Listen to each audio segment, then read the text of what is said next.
น้องเชื่องนี่ยังจะบ้าถาตายถั่วโดยหมดเด็กดังใบบังคอมครูนไอ้อ่อยเมียนวินไหนพี่ปรุตามเปิดเตอประเสริฐบรรณาโรงจำระหดดอนเนี่ยเมียนอารมณ์ท่าเตรียมโหดดอกครัวกระเบาระบาเนี่ยจกจันจมตัวกำรูทำไม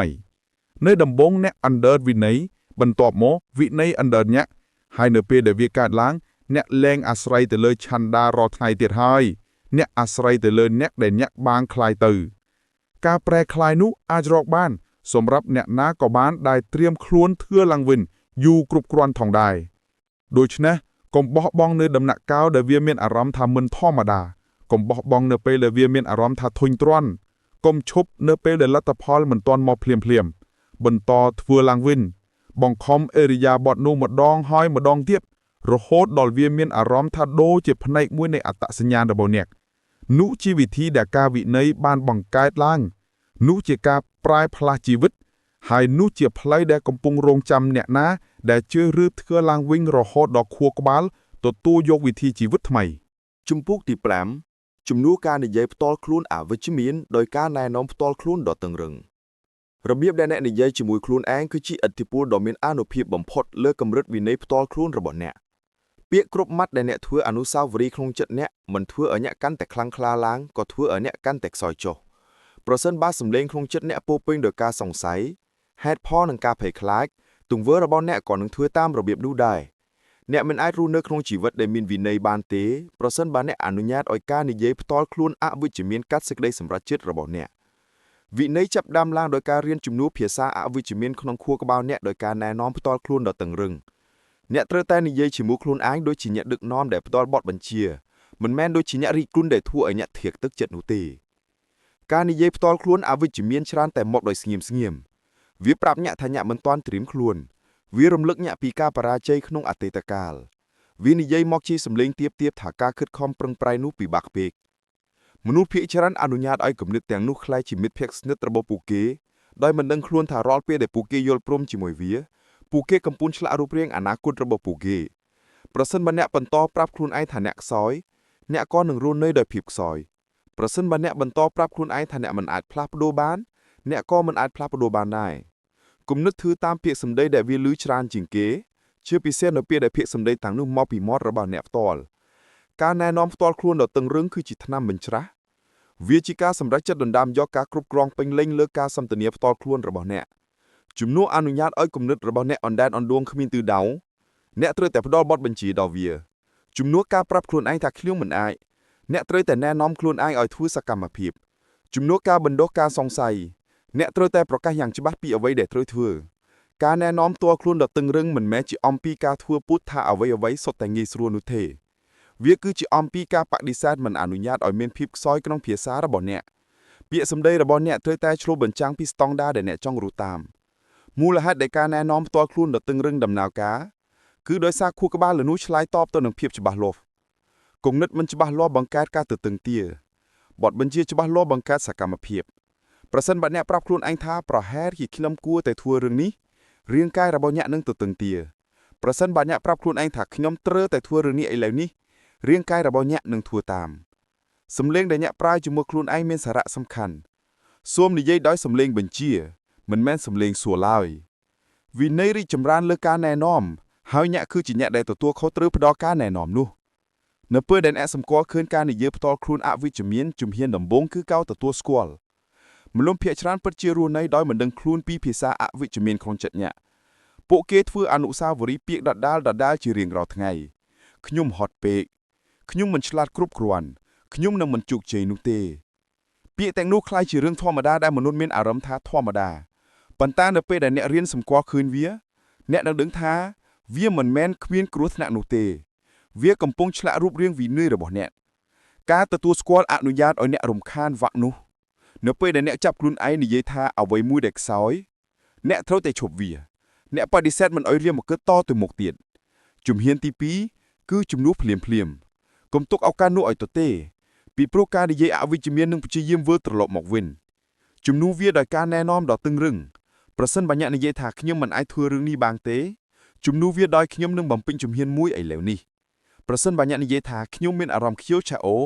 จุ่มนู้เวียดอยขยมหนึ่งโชล้างห้อยทุยจอลนาเปลี่ยมจุ่มนัวบ่มไว้ท่ามาปูนวิจมีนเตยเชื่อสกรรมมาเพียบสกรรม នៅពេលកន្លងទៅខួរក្បាលរបស់អ្នកចាប់ផ្ដើមទទួលយកបទបញ្ជាថ្មីជាស្តង់ដារគន្លឹះមួយទៀតសម្រាប់ជំនួសការនិយាយអវិជ្ជមានគឺភាពច្បាស់លាស់កុំដល់ការលើកទឹកចិត្តដោយមិនច្បាស់លាស់ដល់ខ្លួនឯងកុំគ្រាន់តែនិយាយថាក្នុងអាចធ្វើបាននោះទូលំទូលាយពេកផ្ទុយទៅវិញសួមដល់ការណែនាំច្បាស់លាស់ដល់ខ្លួនឯងសរសេរមួយទំព័រឥឡូវនេះបិទទូរស័ព្ទឲ្យបដោតសម្លាំងចាប់ផ្ដើមដើររយៈពេល10នាទីភាពច្បាស់លាស់លុបបំបាត់កន្លែងឲ្យហេតុផលការនិយាយអវិជ្ជមានរីកចម្រើនលើភាពមិនច្បាស់លាស់ការណែនាំដ៏តឹងរឹងសម្រាប់វាដោយភាពច្បាស់លាស់អ្នកត្រូវតែយល់ផងដែរថាការណែនាំផ្ទាល់ខ្លួនដ៏តឹងរឹងទាមទារភាពរឿងមេឃអ្នកមិនអាចផ្ដល់បទបញ្ជាទន់ៗដល់ខ្លួនឯងហើយរំពឹងថានឹងទទួលបានលទ្ធផលដ៏រឹងមាំបានទេនៅពេលដែលចិត្តរបស់អ្នកនិយាយថាខ្ញុំមិនមានអារម្មណ៍ចង់ធ្វើវានោះទេអ្នកត្រូវតែឆ្លើយតបដោយដាច់ខាតធ្វើវាឥឡូវនេះសម្លេងនោះមានសារៈសំខាន់អ្នកមិនមែនកំពុងចរចាជាមួយខ្លួនឯងទេអ្នកកំពុងដឹកនាំខ្លួនឯងដូចជាគ្រូបង្វឹកដឹកនាំអ្នកកីឡាដោយពាក្យពេចន៍រឹងមេឃអ្នកត្រូវតែវាកាត់ឡើងអ្នកលែងអាស្រ័យទៅលើឆន្ទៈរាល់ថ្ងៃទៀតហើយអ្នកអាស្រ័យទៅលើអ្នកដែលអ្នកបានខ្លាយទៅការពេលដែលវាកាត់ឡើងអ្នកលែងអាស្រ័យទៅលើឆន្ទៈរាល់ថ្ងៃទៀតហើយអ្នកអាស្រ័យទៅលើអ្នកដែលអ្នកបានខ្លាយទៅ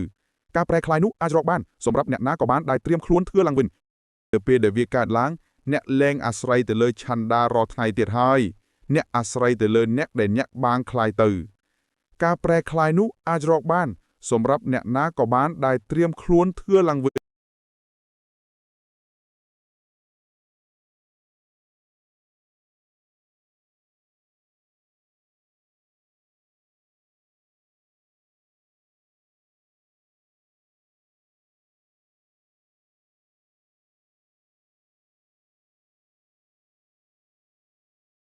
តែដឹកនាំខ្លួនឯងដោយមអូតអ្នកដូចគ្នាប្រសិនបើអ្នកប្រមាថមើលគេអំពីសម្ដីរបស់អ្នកផ្ទាល់សកម្មភាពរបស់អ្នកក៏នឹងស្រាលថ្លៃប្រសិនបើអ្នកយកវាមកគិតពិចារណាដោយមអូតអ្នកសកម្មភាពរបស់អ្នកក៏នឹងធ្វើតាមដោយភាពខ្លាំងក្លាវិន័យផ្ទាល់ខ្លួនរីកចម្រើននៅពេលដែលអ្នករងរឿងការរឿងដដាលរាល់ថ្ងៃអាចមានអារម្មណ៍ធុញទ្រាន់ប៉ុន្តែភាពធុញទ្រាន់គឺជាផ្នែកមួយនៃការបណ្ដុំបណ្ដាលខួរក្បាលរបស់អ្នកចង់បានភាពថ្មីប៉ុន្តែភាពថ្មីមិនកសាងវិន័យនោះទេការធ្វើឡើងវិញធ្វើអ្នកត្រូវតែត្រៀមខ្លួនឆ្លងកាត់ថ្ងៃធម្មតាថ្ងៃដែលមានអារម្មណ៍ថាគ្មានហេតុការណ៍អីកើតឡើងពីព្រោះថ្ងៃទាំងនោះគឺជាថ្ងៃដែលផ្លាស់ប្ដូរអ្នកនៅពេលដែលអ្នករៀនរក្សាភាពស៊ីសង្វាក់គ្នាដោយមិនត្រូវការរំភើបអ្នកបង្ហាញដល់ខ្លួនឯងថាអ្នកមានភាពរមុំពិតប្រាកដភាពរមុំពិតប្រាកដនោះគឺជាអ្វីដែលបំបែកអ្នកដែលទទួលជោគជ័យពីអ្នកដែលបោះបង់សូមគិតទីរបៀបដែលការធ្វើឡើងវិញបានចិត្តជ្រុំជីវិតបច្ចុប្បន្នរបស់អ្នករបៀបដែលអ្នកដើររបៀបដែលអ្នកនិយាយរបៀបដែលអ្នកប្រតិកម្មចំពោះភាពតានតឹងទាំងអស់នេះមកពីការធ្វើឡើងវិញអ្នកធ្វើវាច្រើនដងគ្រប់គ្រាន់រហូតដល់វាคล้ายជាស្វ័យប្រវត្តិប្រសិនបើការធ្វើឡើងវិញបានចិត្តជ្រុំទម្លាប់ចាស់របស់អ្នកវាក៏អាចចិត្តជ្រុំទម្លាប់ថ្មីផងដែរសំណួរគឺមិនមែនថាតើការធ្វើឡើងវិញមានប្រសិទ្ធភាពឬទេវាតែងតែមានប្រសិទ្ធភាពសំណួរគឺថាតើអ្នកត្រៀមខ្លួនបង្ខំវាឲ្យបានយូរគ្រប់គ្រាន់សម្រាប់ខួរក្បាលរបស់អ្នកទទួលវាឬទេផ្នែកដែលមានឥទ្ធិពលខ្លាំងបំផុតនៃការធ្វើឡើងវិញគឺនៅពេលដែលវាផ្លាកពីជាអ្វីដែលអ្នកធ្វើទៅជាអ្វីដែលអ្នកជានៅដំបូងអ្នកនិយាយថាខ្លួនកំពុងព្យាយាមធ្វើខ្លួនឯងឲ្យមានវិន័យបន្ទាប់ពីធ្វើឡើងវិញគ្រប់គ្រាន់អ្នកនិយាយថាខ្ញុំជាមនុស្សមានវិន័យការផ្លាស់ប្ដូរនោះមិនមែនជាពាក្យសម្ដីនោះទេវាស្ថិតនៅក្នុងអត្តសញ្ញាណអ្នកមិនចាំបាច់រំលឹកខ្លួនឯងរាល់ថ្ងៃទៀតហើយអ្នកគ្រាន់តែរស់នៅជាមួយវាប៉ុន្តែវិធីតែមួយដើម្បីឈានដល់ដំណាក់កាលនោះគឺតាមរយៈការបង្ខំធ្វើឡើងវិញយ៉ាងស៊ីសង្វាក់គ្នាប្រសិនបើអ្នកចង់សាក់លបងខ្លួនឯងជ្រើសរើសអេរិយាបថតូចមួយហើយបដិញ្ញាធ្វើវាឡើងវិញរាល់ថ្ងៃរយៈពេល30ថ្ងៃបន្ទាប់កុំខកខានមួយថ្ងៃណាឡើយវាអាចជាការសរសេរកថាខណ្ឌមួយការផឹកទឹកឲ្យបានច្រើនឬការបិទទូរស័ព្ទមុនពេលចូលគេងបង្ខំខ្លួនឯងឆ្លងកាត់ភាពមិនស្រួលបួនឆ្លងកាត់ភាពទ្រាំឆ្លងកាត់ការតស៊ូសូមកឃើញអ្វីដែលកើតឡើងនៅចុងបញ្ចប់នៃ30ថ្ងៃខួរក្បាលរបស់អ្នកនឹងចាប់ផ្ដើមទទួលវាថាជារឿងធម្មតាពង្រីកវាទៅ60ថ្ងៃហើយវានឹងកាន់តែពិបាកក្នុងការមិនធ្វើវាជាងការធ្វើវានោះជាអនុភាពនៃការធ្វើឡើងវិញ ញាក់បដូរលំនឹងដំបងរបស់ខួរក្បាលញាក់មូលហេតុដែលមនុស្សភាគច្រើនមិនដែលផ្លាស់ប្ដូរនោះមិនមែនដោយសារតែពួកគេខ្វះសមត្ថភាពនោះទេប៉ុន្តែដោយសារតែពួកគេខ្វះការអត់ធ្មត់ចំពោះការធ្វើឡើងវិញពួកបំបែកអ្នកដែលទទួលជោគជ័យអ្នកដែលបោះបង់សូមគិតអំពីរបៀបដែលការធ្វើឡើងវិញបានចិត្តជ្រុំជីវិតបច្ចុប្បន្នរបស់អ្នករបៀបដែលអ្នកដើររបៀបដែលអ្នកនិយាយរបៀបដែលអ្នកប្រតិកម្មចំពោះភាពតានតឹងទាំងអស់នេះមកពីការធ្វើឡើងវិញអ្នកធ្វើវាច្រើនដងគ្រប់គ្រាន់រហូតដល់វាខ្លាចជាស្វ័យប្រវត្តិប្រសិនបើការធ្វើឡើងវិញបានចិត្តជ្រុំទម្លាប់ចាស់របស់អ្នកវាក៏អាចចិត្តជ្រុំទម្លាប់ថ្មីផងដែរសំណួរគឺមិនមែនថាតើការធ្វើឡើងវិញមានប្រសិទ្ធភាពឬទេវាតែងតែមានប្រសិទ្ធភាពសំណួរគឺថាតើអ្នកត្រៀមខ្លួនបង្ខំវាឲ្យបានយូរគ្រប់គ្រាន់សម្រាប់ខួរក្បាលរបស់អ្នកទទួលវាឬទេផ្នែកដែលមានឥទ្ធិពលខ្លាំងបំផុតនៃការធ្វើឡើងវិញគឺនៅពេលដែលវាផ្លាកពីជាអ្វីដែលអ្នកធ្វើទៅជាអ្វីដែលអ្នកជានៅដំបូងអ្នកនិយាយថាខ្លួនកំពុងព្យាយាមធ្វើខ្លួនឯងឲ្យមានវិន័យបន្ទាប់ពីធ្វើឡើងវិញគ្រប់គ្រាន់អ្នកនិយាយថាខ្ញុំជាមនុស្សមានវិន័យការផ្លាស់ប្ដូរនោះមិនមែនជាពាក្យសម្ដីនោះទេវាស្ថិតនៅក្នុងអត្តសញ្ញាណអ្នកមិនចាំបាច់រំលឹកខ្លួនឯងរាល់ថ្ងៃទៀតហើយអ្នកគ្រាន់តែរស់នៅជាមួយវាប៉ុន្តែវិធីតែមួយដើម្បីឈានដល់ដំណាក់កាលនោះគឺតាមរយៈការបង្ខំធ្វើឡើងវិញយ៉ាងស៊ីសង្វាក់គ្នាប្រសិនបើអ្នកចង់សាកល្បងខ្លួនឯងជ្រើសរើសអេរិយាបថតូចមួយហើយបដិញ្ញាធ្វើវាឡើងវិញរាល់ថ្ងៃរយៈពេល30ថ្ងៃបន្ទាប់កុំខកខានមួយថ្ងៃណាឡើយវាអាចជាការសរសេរអត្ថខណ្ឌមួយការផឹកទឹកឲ្យបានច្រើនឬការបិទទូរស័ព្ទមុនពេលចូលគេងបង្ខំខ្លួនឯងឆ្លងកាត់ភាពមិនស្រួលបួនឆ្លងកាត់ភាពធុញទ្រាន់ឆ្លងកាត់ការតស៊ូសូមកឃើញអ្វីដែលកើតឡើងនៅចុងបញ្ចប់នៃ30ថ្ងៃខួរក្បាលរបស់អ្នកនឹងចាប់ផ្ដើមទទួលវាថាជារឿងធម្មតាពង្រីកវាទៅ60ថ្ងៃហើយវានឹងកាន់តែពិបាកក្នុងការមិនធ្វើវាជាងការធ្វើវានោះជាអនុភាពនៃការធ្វើឡើងវិញអ្នកបដូរលំនឹងដំបងរបស់ខួរក្បាលអ្នកមូលហេតុដែលមនុស្សភាគច្រើនមិនដែលផ្លាស់ប្ដូរនោះមិនមែនដោយសារតែពួកគេខ្វះសមត្ថភាពនោះទេប៉ុន្តែដោយសារតែពួកគេខ្វះការអត់ធ្មត់ចំពោះការធ្វើឡើងវិញ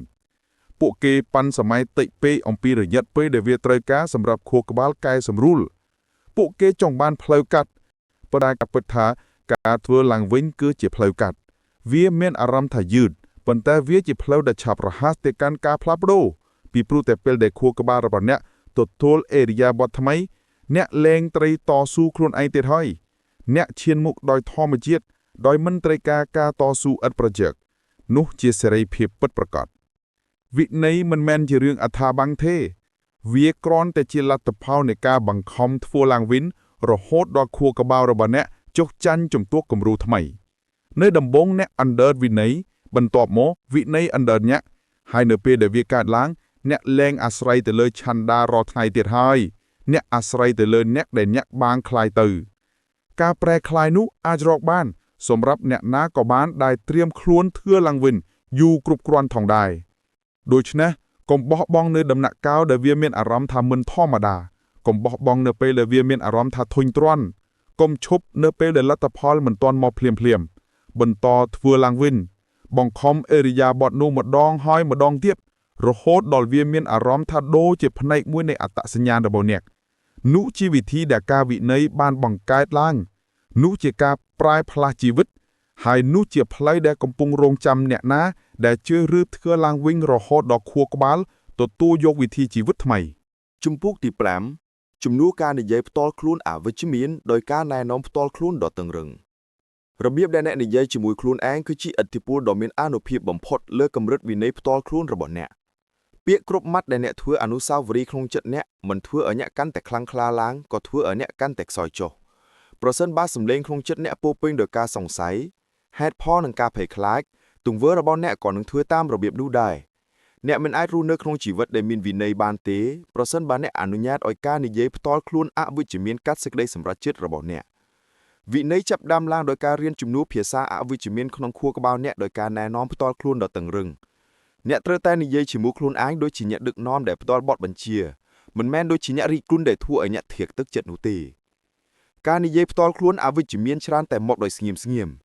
វាប្រាប់អ្នកថាអ្នកមិនទាន់ត្រៀមខ្លួន វារំលឹកញាក់ពីការបរាជ័យក្នុងអតីតកាលវានិយាយមកជាសម្លេងទៀបថាការខិតខំប្រឹងប្រែងនោះពិបាកពេកមនុស្សភាគច្រើនអនុញ្ញាតឲ្យគំនិតទាំងនោះក្លាយជាមិត្តភក្តិស្និទ្ធរបស់ពួកគេដោយមិនដឹងខ្លួនថារាល់ពេលដែលពួកគេយល់ព្រមជាមួយវាពួកគេកំពុងឆ្លាក់រូបរាងអនាគតរបស់ពួកគេប្រសិនបើអ្នកបន្តប្រាប់ខ្លួនឯងថាអ្នកខ្សោយអ្នកក៏នឹងរស់នៅដោយភាពខ្សោយប្រសិនបើអ្នកបន្តប្រាប់ខ្លួនឯងថាអ្នកមិនអាចផ្លាស់ប្ដូរបានអ្នកក៏មិនអាចផ្លាស់ប្ដូរបានដែរគំនិតធឺតាមពាក្យសម្ដីដែលវាឮច្រើនជាងគេជាពិសេសនៅពេលដែលពាក្យសម្ដីទាំងនោះមកពីមាត់របស់អ្នកផ្ទាល់ការណែនាំផ្ទាល់ខ្លួនដ៏តឹងរឹងគឺជាថ្នាំបញ្ច្រាស់វាជាការសម្រេចចិត្តដណ្ដើមយកការគ្រប់គ្រងពេញលេញលើការសន្ទនាផ្ទាល់ខ្លួនរបស់អ្នកជំនួសអនុញ្ញាតឲ្យគំនិតរបស់អ្នកអណ្ដែតអណ្ដួងគ្មានទិសដៅអ្នកត្រូវតែផ្ដល់បទបញ្ជាដល់វាជំនួសការប្រាប់ខ្លួនឯងថាខ្ញុំមិនអាចអ្នកត្រូវតែណែនាំខ្លួនឯងឲ្យធ្វើសកម្មភាពជំនួសការបណ្ដុះការសង្ស័យអ្នកត្រូវតែប្រកាសយ៉ាងច្បាស់ពីអ្វីដែលត្រូវធ្វើការណែនាំផ្ទាល់ខ្លួនដ៏តឹងរឹងមិនមែនជាអំពីការធ្វើពុតថាអ្វីសុទ្ធតែងាយស្រួលនោះទេវាគឺជាអំពីការបដិសេធមិនអនុញ្ញាតឲ្យមានភាពខ្សោយក្នុងភាសារបស់អ្នកពាក្យសម្ដីរបស់អ្នកត្រូវតែឆ្លុះបញ្ចាំងពីស្តង់ដារដែលអ្នកចង់រស់តាមមូលហេតុដែលការណែនាំផ្ទាល់ខ្លួនដ៏តឹងរឹងដំណើរការគឺដោយសារខួរក្បាលលនោះឆ្លើយតបទៅនឹងភាពច្បាស់លាស់គំនិតមិនច្បាស់លាស់បង្កើតការទទឹងទាបទបញ្ជាច្បាស់លាស់បង្កើតសកម្មភាពប្រសិនបើអ្នកប្រាប់ខ្លួនឯងថាប្រហែលជាខ្ញុំគួរតែធ្វើរឿងនេះរាងកាយរបស់អ្នកនឹងទទឹងទាប្រសិនបើអ្នកប្រាប់ខ្លួនឯងថាខ្ញុំត្រូវតែធ្វើរឿងនេះឥឡូវនេះរាងកាយរបស់អ្នកនឹងធ្វើតាមសំឡេងដែលអ្នកប្រើជាមួយខ្លួនឯងមានសារៈសំខាន់សូមនិយាយដោយសំឡេងបញ្ជាមិនមែនសំឡេងសួរឡើយវិន័យរីកចម្រើនលើការណែនាំហើយអ្នកគឺជាអ្នកដែលទទួលខុសត្រូវផ្ដល់ការណែនាំនោះនៅពេលដែលអ្នកសម្គាល់ឃើញការនិយាយផ្ទាល់ខ្លួនអវិជ្ជមានជំហានដំបូងគឺការទទួលស្គាល់មនុស្សភាគច្រើនពិតជារស់នៅដោយមិនដឹងខ្លួនពីភាសាអវិជ្ជមានក្នុងចិត្តអ្នកពួកគេធ្វើអនុស្សាវរីយ៍ពាក្យដដែលជារៀងរាល់ថ្ងៃខ្ញុំហត់ពេកខ្ញុំមិនឆ្លាតគ្រប់គ្រាន់ខ្ញុំនឹងមិនជោគជ័យនោះទេពាក្យទាំងនោះคล้ายជារឿងធម្មតាដែលមនុស្សមានអារម្មណ៍ថាធម្មតាប៉ុន្តែនៅពេលដែលអ្នករៀនសម្គាល់ឃើញវាអ្នកនឹងដឹងថាវាមិនមែនគ្មានគ្រោះថ្នាក់នោះទេវាកំពុងឆ្លាក់រូបរាងវិន័យរបស់អ្នកការទទួលស្គាល់អនុញ្ញាតឲ្យអ្នករំខានវ៉ាក់នោះនៅពេលដែលអ្នកចាប់ខ្លួនឯងនិយាយថាអ្វីមួយដែលខ្សោយអ្នកត្រូវតែឈប់វាអ្នកបដិសេធមិនឲ្យរៀមមកតទៅមុខទៀតជំហានទី2គឺជំនួសភ្លាម កុំទុកឱកាសនោះឲ្យទទេពីព្រោះការនិយាយអវិជ្ជមាននឹងព្យាយាមវិលត្រឡប់មកវិញជំនួសវាដោយការណែនាំដ៏តឹងរឹងប្រសិនបើអ្នកនិយាយថាខ្ញុំមិនអាចធ្វើរឿងនេះបានទេជំនួសវាដោយខ្ញុំនឹងបំពេញជំហានមួយឥឡូវនេះប្រសិនបើអ្នកនិយាយថាខ្ញុំមានអារម្មណ៍ខ្ជិលឆាអូជំនួសវាដោយខ្ញុំនឹងឈរឡើងហើយធ្វើចលនាភ្លាមជំនួសបង្វែរថាមពលអវិជ្ជមានទៅជាសកម្មភាពអសកម្មនៅពេលកន្លងទៅខួរក្បាលរបស់អ្នកចាប់ផ្ដើមទទួលយកបទបញ្ជាថ្មីជាស្តង់ដារគន្លឹះមួយទៀតសម្រាប់ជំនួសការនិយាយអវិជ្ជមានគឺភាពច្បាស់លាស់កុំដល់ការលើកទឹកចិត្តដោយមិនច្បាស់លាស់ដល់ខ្លួនឯងកុំគ្រាន់តែនិយាយថាក្នុងអាចធ្វើបាននោះទូលំទូលាយពេកផ្ទុយទៅវិញសួមដល់ការណែនាំច្បាស់លាស់ដល់ខ្លួនឯងសរសេរមួយទំព័រឥឡូវនេះបិទទូរស័ព្ទឲ្យបដោតសម្លាំងចាប់ផ្ដើមដើររយៈពេល10នាទីភាពច្បាស់លាស់លុបបំបាត់កន្លែងឲ្យហេតុផលការនិយាយអវិជ្ជមានរីកចម្រើនលើភាពមិនច្បាស់លាស់ការណែនាំដ៏តឹងរឹងសម្រាប់វាដោយភាពច្បាស់លាស់អ្នកត្រូវតែយល់ផងដែរថាការណែនាំផ្ទាល់ខ្លួនដ៏តឹងរឹងទាមទារភាពរឹងមាំអ្នកមិនអាចផ្ដល់បទបញ្ជាទន់ដល់ខ្លួនឯងហើយរំពឹងថានឹងទទួលបានលទ្ធផលដ៏រឹងមាំបានទេនៅពេលដែលចិត្តរបស់អ្នកនិយាយថាខ្ញុំមិនមានអារម្មណ៍ចង់ធ្វើវានោះទេអ្នកត្រូវតែឆ្លើយតបដោយដាច់ខាតធ្វើវាឥឡូវនេះសម្លេងនោះមានសារៈសំខាន់អ្នកមិនមែនកំពុងចរចាជាមួយខ្លួនឯងទេអ្នកកំពុងដឹកនាំខ្លួនឯងដូចជាគ្រូបង្វឹកដឹកនាំអ្នកកីឡាដោយពាក្យពេចន៍រឹងមេឃអ្នកត្រូវតែដឹកនាំខ្លួនឯងដោយមអូតនៈដូចគ្នាប្រសិនបើអ្នកប្រមាថមើលគេងកំវីងសម្ដីរបស់អ្នកផ្ទាល់សកម្មភាពរបស់អ្នកក៏នឹងស្រាលថ្លៃប្រសិនបើអ្នកយកវាមកគិតពិចារណាដោយមអូតនៈសកម្មភាពរបស់អ្នកក៏នឹងធ្វើតាមដោយភាពខ្លាំងក្លាវិន័យផ្ទាល់ខ្លួនរីកចម្រើននៅពេលដែលអ្នករងរឹងការសន្ទនាផ្ទាល់ខ្លួននេះនៅដំបូងអ្នកអាចមានអារម្មណ៍ថាមានការតតាំងសំឡេងអវិជ្ជមានអាចរុញច្រាក់អ្នកវិញវានឹងឆ្លុះប្រកែកជាមួយអ្នកដោយរំលឹកអ្នកពីរាល់ការបរាជ័យក្នុងអតីតកាលប៉ុន្តែអ្នកជំនួសវាញឹកញាប់ប៉ុណ្ណាវាកាន់តែខ្សោយប៉ុណ្ណោះសំឡេងនៃការណែនាំដ៏តឹងរឹងកាន់តែខ្លាំងឡើងហើយឆាប់នោះវាคล้ายទៅជាសំឡេងដែលគ្រប់គ្រងអ្នកចាប់ផ្ដើមទុកចិត្តនៅលើពាក្យសម្ដីរបស់អ្នកផ្ទាល់ពីព្រោះវាលែងតែមាន headphone នោះទេពួកវាមានភាពដាច់ខាតទុកចិត្តហើយដែលកសាងភាពជលជ្រងវាក៏មានសារៈសំខាន់ផងដែរក្នុងការយល់ឃើញថាការនិយាយផ្ទាល់ខ្លួនអវិជ្ជមានមិនតែងតែមានសម្លេងក្រៀមក្រំនោះទេពេលខ្លះ វាលាក់ខ្លួនក្រោមរូបរាងនៃការស្រឡាញ់វាប្រាប់អ្នកថាអ្នកសមនឹងបានសម្រាកនៅពេលអ្នកមិនទាន់ធ្វើការវាប្រាប់អ្នកថាការធ្វើឲ្យប្រហាក់ប្រហែលនៅថ្ងៃនេះនឹងមិនធ្វើឲ្យអ្នកឈឺចាប់នោះទេវាប្រាប់អ្នកថាថ្ងៃស្អែកនឹងជាថ្ងៃដ៏ល្អប្រសើរជាងមុនដើម្បីចាប់ផ្ដើមគំនិតទាំងនេះធ្វើឲ្យមានអារម្មណ៍ស្រួលប៉ុន្តែពួកវាគួរឲ្យគ្រោះថ្នាក់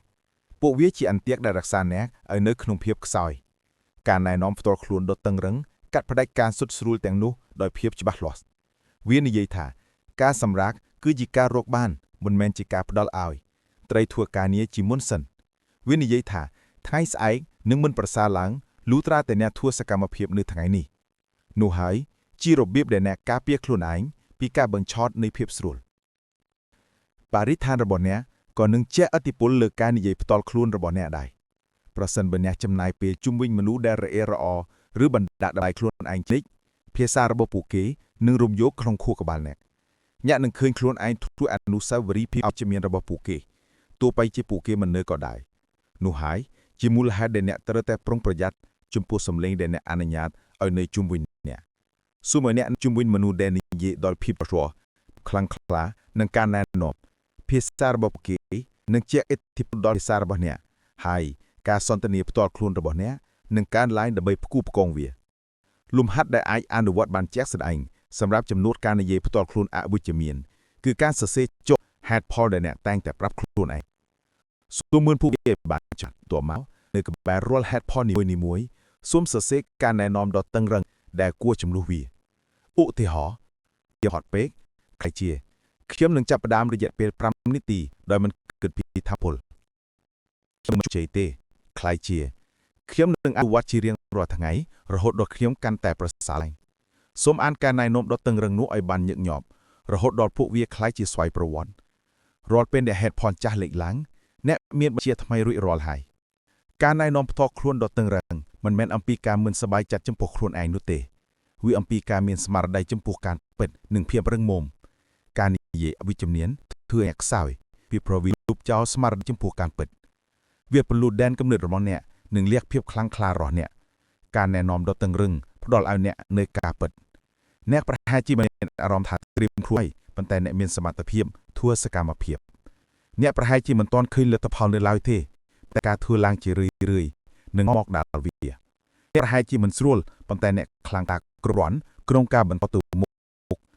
ស្មារតីចំពោះការពិតនោះប្រហែលជាលឺពិបាកប៉ុន្តែវាសាងគ្រឹះចំពោះវិន័យគោលដៅចុងក្រោយគឺដើម្បីបង្កើតសម្លេងក្នុងខ្លួនអ្នកដែលអ្នកទុកចិត្តយ៉ាងសុខសម្លេងធ្វើហេតុផលមិនខៀសពេលវេលាមិនបន្ទាយតម្លៃខ្លួនឯងសម្លេងដែលផ្ដល់នូវនួមដល់ច្បាស់លាស់រឹងមេរូបថានឹងមានការកប់តាមនៅពេលដែលអ្នកកសាងសម្លេងនោះអ្នកលែងត្រូវពឹងផ្អែកទៅលើការលើកទឹកចិត្តដែលមានរយៈពេលខ្លីទៀតហើយលែងរំការភ្លឺទៀតហើយពេលសម្រាប់អ្នកទល់រួចអ្នកកាន់ការរីកចម្រើនជារៀងរាល់ថ្ងៃនោះហើយជាពេលដែលវិន័យខ្លាំងផ្នែកធម្មជាតិនៃជីវិតរបស់អ្នកនៅពេលកន្លងផុតអ្នកនឹងសម្គាល់ឃើញការផ្លាស់ប្ដូរការនិយាយអវិជ្ជមានដែលធ្លាប់គ្រោងការសម្រេចចិត្តរបស់អ្នកនឹងរះសាត់អស់ការណែនាំដ៏តឹងរ៉ឹងដែលអ្នកអនុវត្តនឹងតែជាស្របអ្នកនឹងភ្ញាក់ឡើងហើយខ្លួនឯងនិយាយថាឈរឡើងឥឡូវនេះអ្នកនឹងប្រឈមមុខនឹងភារកិច្ចហើយលឺខ្លួនឯងនិយាយថាចាប់ផ្ដើមភ្លាមអ្នកនឹងមានអារម្មណ៍ថាមានការតស៊ូហើយលឺខ្លួននិយាយថាកុំឈប់រហូតដល់វិបាយបញ្ចប់ការសន្ទនាបន្តខ្លួននោះនឹងនាំឲ្យអនុភាពវានឹងមានអារម្មណ៍ថាមានអ្នកដឹកនាំខ្លាំងក្លាក្នុងខ្លួនអ្នកហើយអ្នកដឹកនាំនោះនឹងរុញ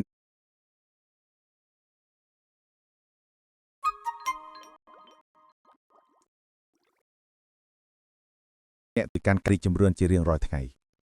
មួយមិនសមជាវិន័យដែលអ្នកក៏សរសើរបានតាំងជំនាញពួកគេមិនបានបិទលេងអវិជ្ជមានដោយចៃដន្យនោះទេពួកគេបានជំនឿដោយការណែនាំដ៏តឹងរឹងរៀងរាល់ថ្ងៃការបង្ខំខ្លួនឯងឲ្យធ្វើនៅអ្វីដែលត្រូវធ្វើហើយអ្នកអាចធ្វើដូច្នោះដែរចង់ធ្វើក៏ដោយវាទាមទារឲ្យការដឹងខ្លួនចំនួនមនុស្ស ការច្បាស់លាស់និងប្រឹងមេតែវាជាការវាទាមទារឲ្យការអនុវត្តជារាល់ថ្ងៃប៉ុន្តែអ្នកបានកសាងវាហើយ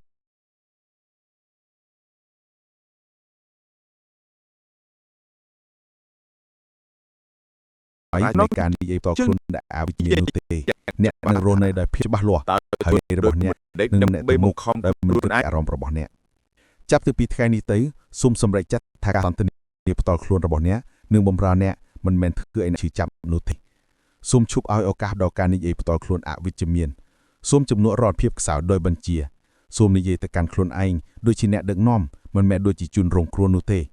ណែនាំខ្លួនឯងដោយរឹងមេឃឆ្ពោះទៅកាន់សកម្មភាពហើយកុំភ្លេចថាភាពសម្ដីដែលអ្នកអនុស្សាវរីយ៍ជាមួយខ្លួនឯងជារៀងរាល់ថ្ងៃកំពុងឆ្លាក់រូបរាងវិន័យដែលកំណត់អនាគតរបស់អ្នក ចំពោះទី6ប្រសម្ពាធដើម្បីធ្វើសកម្មភាពនៅពេលភាពស្រួលរំកិលអ្នកទ្រពក្រោយ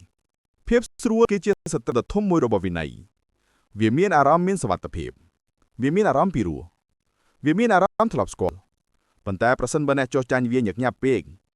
វានឹងរំកិលអ្នកចេញពីការរីកចម្រើនញ៉ាំយឺតភាពស្រួលធ្វើឲ្យអ្នកគិតថាអ្នកអាចធ្វើឲ្យវាកាន់តែងាយស្រួលថាអ្នកអាចពន្យាពេលការងារដែលពិបាកថាអ្នកអាចសម្រាកបន្តិចបន្តួចបានដំបូងឡើយវាហាក់ដូចជាគ្មានគ្រោះថ្នាក់ទេប៉ុន្តែយូរទៅភាពស្រួលនឹងធ្វើឲ្យការខំប្រឹងប្រែងរបស់អ្នកចុះខ្សោយនិងមិនតែបស្តង់ដាររបស់អ្នកមិនចោលបាយតែមួយដើម្បីបំបីការគ្រប់គ្រងគឺប្រាក់សម្ពាធដើម្បីវិន័យគឺជាខំទីមានសមត្ថភាពអ្វីដែលរាងកាយចិត្តរបស់អ្នកចង់នឹងស្ងៀមក៏ដោយនេះគឺជាការ ដោយ ពិត គ្មាន ដែល សម្ មនុស្ស ពាធ ភាគច្រើនជា ភាពស្រួលនឹង តែដែលបំពេញភាព មួយនឹងសម្ពាធ បរាជ័យ អ្នកបង្ខំ ចំណង ខ្លួន ជើង អ្នក និយាយយ៉ាង អត់ឈរឲ្យខ្ពស់ ឲ្យ ជាង ធ្វើ វា ដោយមួយដេកដើម្បីបង្ខំ សម្ ខ្លួន ពាធមិនមែនជាសត្រូវរបស់អ្នកទេ ពីព្រោះតាមពិតទៅ តាមពិត ប្រសិនបើរងចាំ ពិ រ ចា ហូ រ ត ណា ដល់ តែ អ្នក ជា មាន ឧប រ ករ ង ណ៍ដែលត្រៀមអ្វីដែលល្អ អ្នក បំ នឹង ផុ នឹ ត កតែរំចាំជារហូតប្រសិនបើអ្នកបង្ហាញលើការលើកទឹកចិត្ត តើអ្នក អ្នក បាន នឹង ពន្យាពេលមករាប់តងរហូត វា ដល់ មិន ពេល មែន ចុង ជា ក្រោយ ជំរឿដែលអ្នកធ្វើ ហើយ ត្រឹម បន្ទាប់ តែ មក ថ្ងៃល្អនោះ ភ្លា ទេ មភ្លាម វា អ្នក ជា បាន ការសម្រេច បាន ដែល ក្នុងរយៈ អ្នក ពេលម៉ោងគួរសម ជាពិសេសនៅ ជា ពេល ង ដែល អ្វី វា ដែល មាន អ្នក អារម្មណ៍ បាន ពី ធ្វើ បា ក្នុង ក់ ពេលសប្តាហ៍ សូមគិតពីវា មិនមែនសារតែមុននេះអ្នកខ្វះសមត្ថភាពនោះទេវាគឺដោយសារតែសម្ពាធបានបង្ខំឲ្យអ្នកធ្វើសកម្មភាពបញ្ហាគឺថាមនុស្សភាគច្រើនរងចាំសម្ពាធពីខាងក្រៅថ្ងៃកំណត់ស្ថានភាពអាសន្នឬលទ្ធផលមុនពេលដែលពួកគេធ្វើសកម្មភាពវិន័យរីកចម្រើននៅពេលដែលអ្នករៀនអនុវត្តសម្ពាធលើខ្លួនឯងផ្ទាល់មុនពេលធ្វើវាឲ្យអ្នកការពិតគឺភាពស្រួលគ្មានភាពបន្ទាន់វាធ្វើឲ្យអ្នកជឿថាថ្ងៃស្អែកគឺល្អមិនខានដូចថ្ងៃនេះវាធ្វើឲ្យអ្នកជឿថាគ្មានអ្វីអាក្រក់នឹងកើតឡើងទេប្រសិនបើអ្នកពន្យាពេលនោះហើយជ្របៀបដែលវាធ្វើឲ្យអ្នកជាប់គាំងសម្ពាធបង្កើតធៀបបន្ទាន់សម្ពាធប្រាប់អ្នកថាពេលវេលាគឺឥឡូវនេះមិនមែនយឺតទេនៅពេលដែលអ្នកប្រើសម្ពាធដែលមិនត្រូវអ្នកមិនផ្ដល់ឱកាសណាមួយឲ្យភាពស្រួលធ្វើឲ្យយឺតក្រៃបានឡើយអ្នកបង្កើតប្រព័ន្ធមួយដែលសកម្មភាពមិនមែនជាជំរើសដែលអាចជ្រើសរើសបានទេដែលការធ្វើសកម្មភាពគឺជាជំរើសតែមួយវិធីមួយដើម្បីបង្កើតសម្ពាធគឺតាមរយៈការទទួលខុសត្រូវនៅពេលដែលអ្នកប្រាប់អ្នកណាម្នាក់អំពីការបញ្ញាចិត្តរបស់អ្នកពេលដែលអ្នកធ្វើឲ្យគោលដៅរបស់អ្នកមានភាពច្បាស់លាស់អ្នកណែនាំអំពីទម្ងន់មួយដែលជំរុញអ្នកឲ្យទៅមុខប្រសិនបើអ្នកសម្រេចចំពោះខ្លួនឯងថាអ្នកនឹងហាត់ប្រាណប៉ុន្តែមិនប្រាប់នរណាម្នាក់ភាពស្រួលអាចនិយាយឲ្យអ្នកឈប់ប៉ុន្តែប្រសិនបើអ្នកប្រាប់មិត្តភក្តិរបស់អ្នកប្រសិនបើអ្នកចែករំលែកវាជាសាធារណៈអ្នកមានអារម្មណ៍ថាមានសម្ពាធត្រូវតែបន្តសម្ពាធនោះដកជំរើសនៃការរអិលត្រឡប់ទៅរកភាពស្រួលវិញវាផ្ដល់ឲ្យអ្នកមានមូលហេតុបន្ថែមដើម្បីធ្វើកម្មភាពវិធីមួយផ្សេងទៀតដើម្បីបង្កើតសម្ពាធគឺតាមរយៈថ្ងៃកំណត់គោលដៅដោយគ្មានថ្ងៃកំណត់គឺជាគ្រាន់តែជាសុបិនប្រសិនបើអ្នកនិយាយថាអ្នកនឹងធ្វើអ្វីមួយឲ្យសម្រេចនៅថ្ងៃណាមួយភាពស្រួលនឹងពន្យាពេលថ្ងៃនោះទៅជាខែឬជាឆ្នាំប៉ុន្តែប្រសិនបើអ្នកកំណត់ថ្ងៃដែលច្បាស់លាស់ឲ្យខ្លួនឯងអ្នកនឹងបង្កើតសម្ពាធដែលទាមទារឲ្យមានការផ្ដោតចំកង់អារម្មណ៍កាន់តែល្អទៅទៀតបង្កើតថ្ងៃកំណត់របស់អ្នកប្រជែងខ្លួនឯងឲ្យធ្វើសកម្មភាពឲ្យលឿនជាងអារម្មណ៍ស្រួលបន្ទាន់ពេលនោះបង្ខំឲ្យអ្នកកាត់ចេញនៃការរំខាននិងដាក់អធិភាពអ្វីដែលសំខាន់បំផុតដោយគ្មានថ្ងៃកំណត់ភាពស្រួលនឹងតែងតែពន្យាពេលគម្រោងរបស់អ្នកជាមួយនឹងថ្ងៃកំណត់អ្នកសម្ពាធពេលវេលានឹងបង្កើនល្បឿនលូតលាស់អ្នកក៏អាចប្រើសម្ពាធហិរញ្ញវត្ថុទៅដែរដើម្បីពង្រឹងវិន័យបន្ថែមទៀតវិនិយោគនៅក្នុងអ្វីមួយដែលទាមទារឲ្យអ្នកបដិញ្ញាចិត្តទូទាត់ថ្លៃថ្នាក់ទិញឧបករណ៍ដាក់ប្រាក់ដំពិលនៅពេលដែលវិនិយោគអ្នកបង្កើតសម្ពាធដើម្បីប្រើអ្វីដែលអ្នកបានទូទាត់ មនុស្សវាច្រើនបានបំភ្លេចឱកាសដោយសារតែពួកគេមិនដែលភ្ជាប់តម្លៃទៅនឹងការបដិញ្ញាចិត្តរបស់ពួកគេនៅពេលដែលគ្មានអ្វីដែលត្រូវបាត់បង់ភាពស្រួលនឹងគ្រប់គ្រង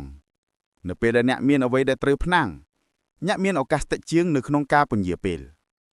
សម្ពាធក៏មកពីការលើកស្តង់ដាររបស់អ្នកផងដែរនៅពេលដែលអ្នកទទួលស្គាល់ភាពមធ្យមភាពស្រួលឈ្នះយ៉ាងងាយស្រួលប៉ុន្តែនៅពេលដែលអ្នកលើករបាឲ្យខ្ពស់នៅពេលដែលអ្នកទាមទារច្រើនពីខ្លួនឯងអ្នកណែនាំពីសម្ពាធដើម្បីសម្ដែងចិននៅលើកម្រិតដែលខ្ពស់ជាងមុនសម្ពាធនេះមិនមែនអំពីការពេញចិត្តនោះទេវាគឺជាកម្រិតដើម្បីបដិសេធការពេញចិត្តវាគឺជាកម្រិតដើម្បីបដិសេធឲ្យភាពស្រួលកំណត់ការខិតខំប្រឹងប្រែងរបស់អ្នកស្តង់ដារខ្ពស់បង្កើតប្រភេទសម្ពាធដែលជំរុញឲ្យអ្នកធ្វើសកម្មភាពដោយមានការរិះគន់ទោះបីជាអ្នកមិនមានអារម្មណ៍ចង់ធ្វើវាក៏ដោយមានការបង្កើតប្រភេទសម្ពាធដែលជំរុញឲ្យអ្នកធ្វើសកម្មភាពនៅពេលដែលអ្នកមានអារម្មណ៍ចង់ធ្វើប៉ុន្តែប្រាជ្ញាចិត្តលើស្តង់ដារខ្ពស់នឹងធ្វើឲ្យអ្នកមានទំនុកចិត្តនឹងក្នុងការបន្តប្រសិនបើអ្នកនៅត្រឹមឬអ្នកចាប់អារម្មណ៍ថាធ្វើបានល្អមិនសោះអ្នកត្រូវចាំថាសម្ពាធមិនមែនជារឿងដែលត្រូវខ្លាចនោះទេវាគឺជាឧបករណ៍ដើម្បីប្រើនៅពេលភាពស្រួលតំបៅឲ្យអ្នកញឿទៅប្រសិនបើអ្នកប្រើសម្ពាធឲ្យបានត្រឹមត្រូវវិន័យគឺជាការអ្នកនឹងទាញរកបានសកម្មភាពអ្នកនឹងបង្កើតប្រព័ន្ធមួយដែលមានគោលការណ៍ហាមកុំលាច់មូលរបស់សកម្មភាពដោយការប្រើប្រាស់ការទទួលខុសត្រូវថ្ងៃកំណត់និងសម្ពាធហិរញ្ញវត្ថុអ្នកនឹងធ្វើឲ្យស្តង់ដាររបស់អ្នកលើកពបខ្លួននៅលើតែល្អជាងមុននៅពេលដែលសម្ពាធមកដល់ភាពស្រួលនឹងចាក់ចេញនៅណារកកន្លែងកលុបទៅដោយមិនរកដំណឹងដំយំមួយណានោះហើយជាវិធីដែលទាញយកសកម្មភាពចេញពីការគ្រប់គ្រងដោយភាពស្រួលនោះគឺជាវិធីមួយដើម្បីបំភ្លេចគោលដៅឲ្យអ្នកនោះគឺជាវិធីមួយដើម្បីបំភ្លេចសេចក្តីវិន័យរបស់អ្នកកុំរងចាំសម្ពាធមកពីខាងក្រៅឡើយបង្កើតសម្ពាធដោយខ្លួនឯងអ្នកនឹងមានពេលវេលាថ្មីសម្រាប់ការរីកចម្រើននិងការគ្រប់គ្រងជីវិតរបស់អ្នកលើភាពស្រួលសម្ពាធមិនមែនគ្រាន់តែជាស៊ូបំពេញនោះទេវាគឺជាសត្រូវរបស់ភាពស្រួលហើយជាការបំពេញពេលវេលារបស់អ្នកដ៏សំខាន់ផង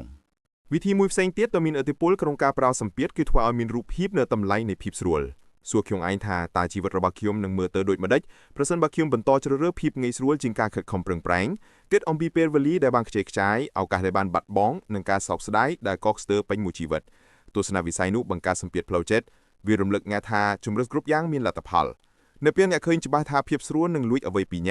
នកមានអារម្មណ៍ថាមានភាពបន្ទាន់ដែលត្រូវតែធ្វើសកម្មភាពឥឡូវនេះសម្ពាធខាងក្នុងនោះជំរុញឲ្យមានសកម្មភាពខ្លាំងជាងការលើកទឹកចិត្តណាមួយសម្ពាធមិនមែនអំពីភាពតានតឹងដើម្បីភាពតានតឹងនោះទេ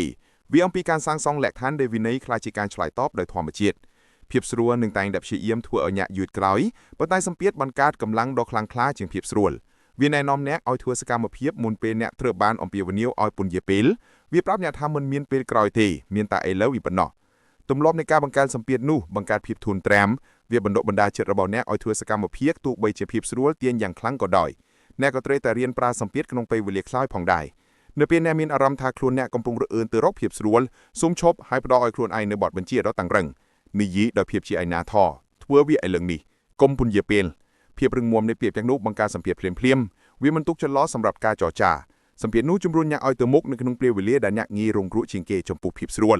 ដោយគ្មានភាពរឹងមាំនោះអ្នកនឹងរអិលត្រឡប់ទៅរកការពន្យាពេលវិញជាមួយនឹងវាអ្នកកសាងកំណត់ត្រានៃជ័យជំនះប្រឆាំងនឹងភាពស្រួលទម្រង់មួយនៃសម្ពាធដែលមិនត្រូវបានអ្នកដទៃសម្គាល់គឺការទទួលខុសត្រូវគឺជាការនៅពេលអ្នកដទៃពឹងផ្អែកលើអ្នកមិនអាចរើសយកភាពស្រួលបានទេការទទួលខុសត្រូវបង្ខំឲ្យអ្នកក្រោកឈរសូមគិតអំពីឪពុកម្ដាយដែលឧទ្ទិសដើម្បីកូនរបស់ពួកគេពលករដែលខិតខំប្រឹងប្រែងឆ្លងកាត់ភាពអស់កម្លាំងដើម្បីផ្ដល់មេដឹកនាំដែលទទួលខុសត្រូវលើក្រុមរបស់ពួកគេធ្វើសកម្មភាពមិនមែនដោយសារតែពួកគេតែងតែមានការលើកទឹកចិត្តនោះទេប៉ុន្តែដោយសារតែការទទួលខុសត្រូវបង្កើតសម្ពាធដែលមិនទុកចន្លោះសម្រាប់ភាពខ្ជិលច្រោះអ្នកអាចប្រាកដការនេះក្នុងជីវិតរបស់អ្នកផ្ទាល់ដោយទទួលយកការបរិញ្ញាចិត្តដែលទាមទារឲ្យមានវិន័យរបស់អ្នកនៅពេលអ្នកដទៃពឹងផ្អែកលើអ្នកភាពស្រួលคล้ายជាជំរឿដែលខ្សោយវាជាការសំខាន់ណាស់ថាភាពស្រួលនឹងមិនដែលបាត់ទៅវានឹងតែងតែអញ្ជើញអ្នកឲ្យសម្រាប់បានយូរមិនចប់ឲ្យសម្រាប់លឿនជាងមុនឲ្យរងចាំបន្ថែមទៀតអ្នកមិនអាចលុបបំបាត់ការទីនោះបានទេប៉ុន្តែអ្នកអាចយកឈ្នះលើវាដោយសម្ពាធភាពស្រួលគឺទន់ភ្លន់សម្ពាធគឺរឿងមាំភាពស្រួលខ្សឹបសម្ពាធទាមទារអ្នកដែលអ្នកជ្រើសរើសស្ដាប់កំណត់ទិសដៅនៃជីវិតរបស់អ្នកប្រសិនបើអ្នកចង់សាកល្បងខ្លួនឯងដាក់សម្ពាធដ៏មានគោលបំណងលើថ្ងៃរបស់អ្នកផ្ដល់ឲ្យខ្លួនឯងនៅពេលវេលាដ៏តឹងរឹងលុបជំរឿនងាយស្រួលប្រកាសការបរិញ្ញាចិត្តរបស់អ្នកទៅអ្នកដទៃដាក់ខ្លួនក្នុងបរិស្ថានដែលមិនអាចចោទប្រកាន់បានរាល់ពេលអ្នកធ្វើដូចនេះអ្នកពង្រឹងសាច់ដុំវិន័យអ្នកបណ្ដុះបណ្ដាលចិត្តរបស់អ្នកឲ្យធ្វើសកម្មភាពក្រោមភាពសម្ពាធជំនួសឲ្យគ្រាំងរបស់អ្នកក្រោមវា យូរទៅសម្ពាធជួបមានអារម្មណ៍ថាជាការតានតឹងវាមានអារម្មណ៍ថាជារចនាសម្ព័ន្ធវាមានអារម្មណ៍ថាជាប្រព័ន្ធដែលជួយឲ្យអ្នកមានថេរភាពនៅពេលដែលភាពស្រួលព្យាយាមធ្វើឲ្យអ្នកចុះខំសោយចងចាំថាការសម្ដែងដ៏អស្ចារ្យមួយចំនួនរបស់អ្នកនឹងមកនៅពេលដែលអ្នកដាក់ខ្លួនឯងក្រោមលក្ខខណ្ឌដែលមិនមានជំរឿសអីក្រៅពីសកម្មភាពស្រួលមិនអាចមានបាននៅកន្លែងដែលមានសម្ពាធប្រសិនបើអ្នកពឹងផ្អែកលើភាពស្រួលជីវិតរបស់អ្នកនឹងកាន់តែតូចប្រសិនបើអ្នកពឹងផ្អែកលើសម្ពាធជីវិតរបស់អ្នកនឹងកាន់តែពង្រីកអ្នកនឹងកាន់តែខ្លាំងក្លាកាន់តែអាចទុកចិត្តបាននិងកាន់តែមានវិន័យជាមួយនឹងការសម្រេចចិត្តចាប់ពីពេលនេះទៅគុំរងចាំកម្លាំងពីខាងក្រៅមកបង្ចិត្តអ្នកបង្កើតសម្ពាធនោះខ្លួនឯងសម្រេចអំពីកាយកំណត់ដ៏តឹងរឹងប្រកាសការបញ្ញាចិត្តរបស់អ្នកភ្ជាប់តម្លៃនឹងការសកម្មភាពរបស់អ្នកទាមទារឲ្យអ្នកធ្វើច្រើនជាងមុនប្រើការទទួលខុសត្រូវដើម្បីឲ្យអ្នកទទួលខុសត្រូវរំលឹកខ្លួនឯងអំពីតម្លៃនៃការនៅស្រួលចំណុចទាំងនោះបង្កើតសម្ពាធដែលបង្ខំឲ្យមានសកម្មភាព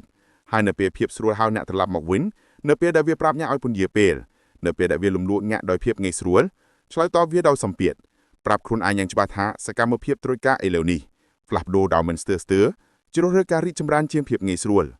ការសម្រេចចិត្តនោះរៀបរយកសាងជីវិតដែលមានវិន័យដែលអ្នកចង់បានវាមិនងាយស្រួលទេប៉ុន្តែវាអាចធ្វើបានហើយរាល់ពេលដែលអ្នកប្រើសម្ពាធដើម្បីយកឈ្នះលើភាពស្រួលអ្នកបង្ហាញខ្លួនឯងថាអ្នកមានសមត្ថភាពធ្វើបានច្រើនជាងអ្វីដែលអ្នកគិតជំពូកទី7កសាងភាពរឹងមាំផ្លូវចិត្តដោយជ្រើសរើសការខិតខំប្រឹងប្រែងជាងការសម្រាកភាពរឹងមាំផ្លូវចិត្តគឺជាសមត្ថភាពក្នុងការបន្តធ្វើដំណើរទៅមុខនៅពេលដែលរាងកាយនិងចិត្តរបស់អ្នកចង់ឈប់វាជាកម្លាំងដែលនៅជាមួយការខិតខំប្រឹងប្រែងជាងការរត់គេចពីការលំបាកទៅកាន់ភាពស្រួលជីវិតបន្តប្រគល់ជំរឿនពីរយ៉ាងដល់អ្នកជ្រើសរើសការខិតខំប្រឹងប្រែងហើយកាន់តែរឹងមាំឬជ្រើសរើសភាពស្រួលហើយនៅតែខ្សោយភ្លេងងាយស្រួលធ្វើឲ្យអ្នកចាប់អារម្មណ៍រាល់ថ្ងៃប៉ុន្តែប្រសិនបើអ្នកតែងតែជ្រើសរើសវា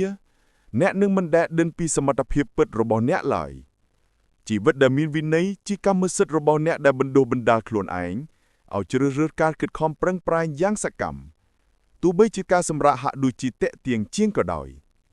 អ្នកត្រូវតែយល់ថាភាពរឹងមាំមិនត្រូវបានកសាងឡើងក្នុងភាពស្រួលនោះទេ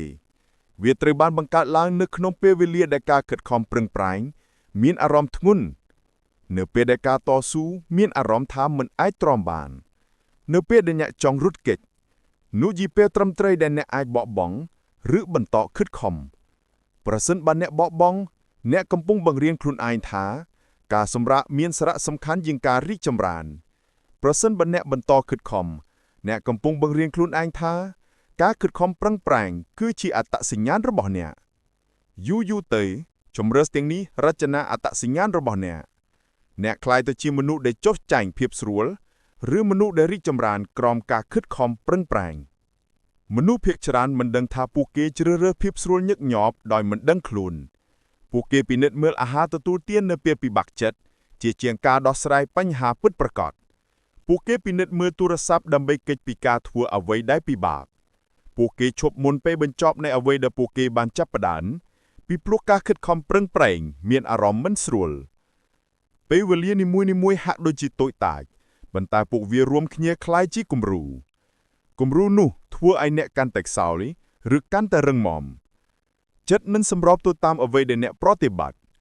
ការជ្រើសរើសការខិតខំប្រឹងប្រែងមានន័យថាអ្នកបដិសេធក្នុងការរត់គេចពីភាពមិនស្រួលអ្នកទទួលថាការលូតលាស់ទាមទារការឈឺចាប់អ្នកទទួលថាភាពរឹងមាំទាមទារការពញ្ញពាក់អ្នកទទួលថាការរីកចម្រើននឹងមិនដែលមានអារម្មណ៍ងាយស្រួលឡើយប៉ុន្តែនេះជាការពិតភាពមិនស្រួលនៃការខិតខំប្រឹងប្រែងគឺជាបណ្ដោះអាសន្នខណៈពេលដែលភាពខ្សោយដែលមកពីការតាមរកភាពស្រួលគឺយូរអង្វែងជាងនេះនៅពេលដែលអ្នកខិតខំបំពេញការងារឈឺចាប់នឹងរុនសាត់បាត់ហើយរង្វាន់នៅតែមាននៅពេលដែលអ្នកចុះចាញ់ភាពស្រួលនឹងរុនសាត់បាត់ហើយការស្ដាយក្រោយនៅតែមានភាពរឹងមាំផ្លូវចិត្តគឺអំពីការបណ្ដុះបណ្ដាលខ្លួនឯងឲ្យរស់នៅដើម្បីផលប្រយោជន៍យូរអង្វែងមិនមែនសម្រាប់ភាពស្រួលបណ្ដោះអាសន្ននោះទេវិន័យទាមទារឲ្យអ្នកសម្គាល់នៅលោកប៊ិតកលរបស់ភាពស្រួលតែងតែបង្ហាញខ្លួនថាគ្មានគ្រោះថ្នាក់វានិយាយថាអ្នកសមនឹងបានទទួលវានិយាយថាអ្នកនឹងសម្រាកត្រឹមតែមួយរយៈប៉ុណ្ណោះវានិយាយថាបញ្ហាអាចរងចាំបានប៉ុន្តែនៅពេលដែលអ្នកទទួលវាភាពស្រួលកើនឡើងការសម្រាករយៈពេលខ្លីคล้ายជាម៉ោងដែលខ្ជិះខ្ជាយថ្ងៃដែលរំលងคล้ายជាសប្តាហ៍នៃការធ្វេសប្រមាថ គ្រោះថ្នាក់មិនមែនស្ថិតនៅក្នុងជំរឹះតែមួយនោះទេវាស្ថិតនៅក្នុងគំរូដែលតមកនោះរាល់ពេលដែលអ្នកអនុញ្ញាតឲ្យភាពស្រួលគ្រប់គ្រងអ្នកបន្ធូរបន្ថយសមត្ថភាពរបស់អ្នកក្នុងការជ្រើសរើសការខិតខំប្រឹងប្រែងនៅពេលក្រោយនោះហើយជាមូលហេតុដែលអ្នកត្រូវតែគ្មានអារម្មណ៍សន្ទុះប្រណីក្នុងការបដិសេធនៃភាពស្រួលពឹងប៉ោងការកសាងភាពរឹងមាំផ្លូវចិត្តចាប់ផ្ដើមដោយសកម្មភាពខិតខំប្រឹងប្រែងតូចតាចអ្នកមិនចាំបាច់ចាប់ផ្ដើមពីការតស៊ូដ៏លំបាកបំផុតនោះទេចាប់ផ្ដើមពីអ្វីដែលសាមញ្ញដូចជាបញ្ចប់ការហាត់ប្រាណរបស់អ្នកដោយមិនកាត់វាឲ្យខ្លីបំពេញការងាររបស់អ្នកមុនពេលពិនិត្យមើលទូរស័ព្ទឬរក្សាការផ្ដោតអារម្មណ៍រយៈពេលកំណត់ដោយគ្មានការរំខានជ័យជំនះតូចតាចនេះពង្រឹងនូវការអត់ធ្មត់របស់អ្នកចំពោះការខិតខំប្រឹងប្រែងពួកវាផ្ញើសារទៅកាន់ចិត្តរបស់អ្នកថាអ្នកអាចទ្រាំនៅភាពមិនស្រួលបានអ្នកនិយាយពាក្យនេះញឹកញាប់ភាពរឹងមាំរបស់អ្នកកាន់តែខ្លាំងនៅពេលដែលអ្នកកាន់តែរឹងមាំអ្នកអាចចាប់ផ្ដើមស្វែងរកការខិតខំប្រឹងប្រែងដោយមានគោលបំណងជ្រើសរើសដើរមុនជាងយកចំដាជ្រើសរើសនៅជាមួយបញ្ហាជាងបបង់នៅពេលដែលវាពិបាកជ្រើសរើសបញ្ចប់នៅអ្វីដែលអ្នកបានចាប់ផ្ដើមទោះបីជាអ្នកចង់ទុកវាឲ្យនៅមិនពិតប្រាកដក៏ដោយជំរឿសទាំងនេះកសាងភាពធន់ទ្រាំរបស់អ្នកភាពរឹងមាំផ្លូវចិត្តមិនមែនជាអំណោយដែលអ្នកកើតមកជាមួយនោះទេវាជាទម្លាប់ដែលអ្នកបង្កើតឡើងតាមរយៈការជ្រើសរើសការខិតខំប្រឹងប្រែងជាប្រចាំជាងភាពស្រួលផែនការសំខាន់មួយទៀតរបស់ភាពរឹងមាំគឺជាការគោរពខ្លួនឯងនៅពេលដែលអ្នកជ្រើសរើសការខិតខំប្រឹងប្រែងអ្នកបង្ហាញខ្លួនឯងថាអ្នកអាចទុកចិត្តបានក្នុងការបញ្ចប់ទំនុកចិត្តនោះបង្កើតមោទនៈហើយមោទនៈជាការលើកទឹកចិត្តទៅទំនុកចិត្តប៉ុន្តែនៅពេលដែលអ្នកជ្រើសរើសភាពស្រួលអ្នកបាត់បង់ការគោរពចំពោះខ្លួនឯងអ្នកអាចរីករាយជាមួយនឹងភាពស្រួលនៅខណៈនោះប៉ុន្តែក្រោយមកអ្នកមានអារម្មណ៍ខកចំណងនោះធ្វើឲ្យទំនុកចិត្តចុះខ្សោយ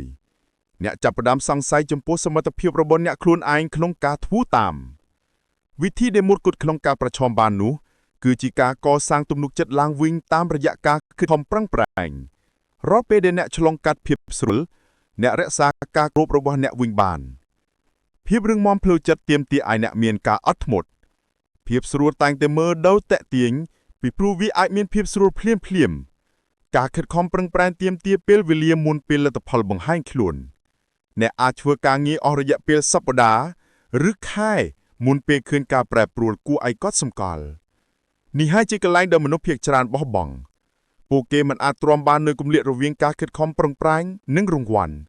ប៉ុន្តែមនុស្សដែលមានវិន័យទទួលថាភាពអត់ធ្មត់គឺជាផ្នែកមួយនៃការដំណើរពួកគេយល់ថារាល់ថ្ងៃនៃការខិតខំប្រឹងប្រែងគឺជាឥដ្ឋមួយក្នុងមូលដ្ឋានគ្រឹះពួកគេទុកចិត្តថា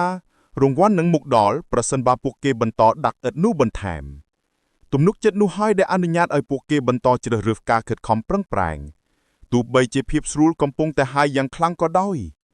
វិធីជាក់ស្ដែងមួយដើម្បីកសាងភាពរឹងមាំគឺកំណត់ច្បាប់សម្រាប់ខ្លួនអ្នកដែលអ្នកមិនបំពានឧទាហរណ៍អ្នកសម្រេចចិត្តថាអ្នកនឹងមិនទៅគេងទេលុះត្រាតែអ្នកបំពេញគោលដៅប្រចាំថ្ងៃរបស់អ្នកសម្រេចចិត្តថាអ្នកនឹងមិនឈប់ត្រង់កន្លះ flow នៅពេលដែលអ្នកចាប់ផ្ដើមច្បាប់ទាំងនេះដើរតួជាយុទ្ធការ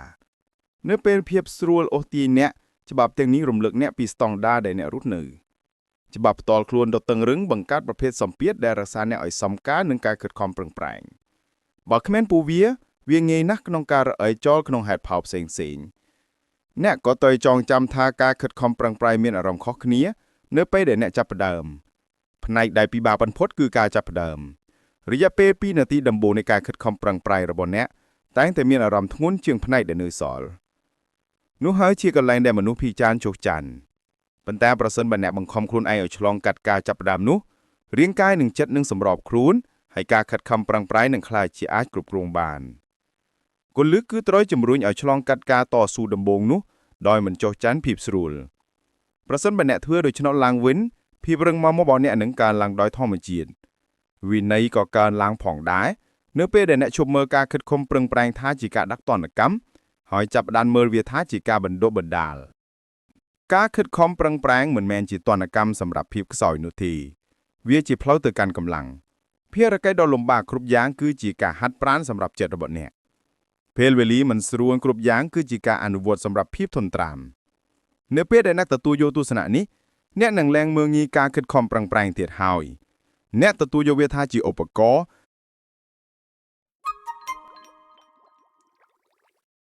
ដែលធ្វើឲ្យអ្នកមិនអាចរញ្ជួយបានការផ្លាស់ប្ដូរគំនិតនោះគឺមានសារៈសំខាន់ខ្លាំងណាស់មនុស្សដែលមើលការខិតខំប្រឹងប្រែងថាជាទណ្ឌកម្ម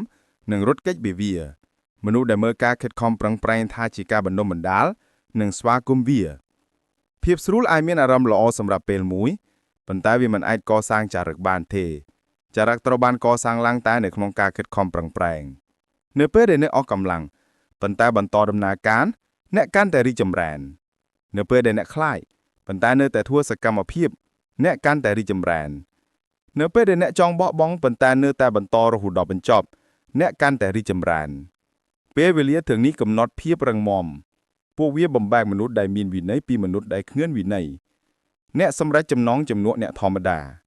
ហើយមនុស្សគ្រប់រូបមានសិទ្ធិទៅដល់ពួកគេភាពខុសគ្នាគឺថាតើអ្នកជ្រើសរើសការខិតខំប្រឹងប្រែងឬភាពស្រួលដើម្បីកសាងភាពរឹងមាំអ្នកក៏ត្រូវតែលាតត្រដាងខ្លួនអ្នកទៅនឹងការតស៊ូដោយមានគោលបំណងកុំតែងតែរងចាំឲ្យការលំបាកមកដល់ដោយខ្លួនឯងបង្កើតវាឡើងភ្ញាក់ពីគេងមុនពេលដែលអ្នកចង់ជំរុញខ្លួនអ្នកឲ្យធ្វើការយូរជាងមុនលើជំនាញរបស់អ្នកក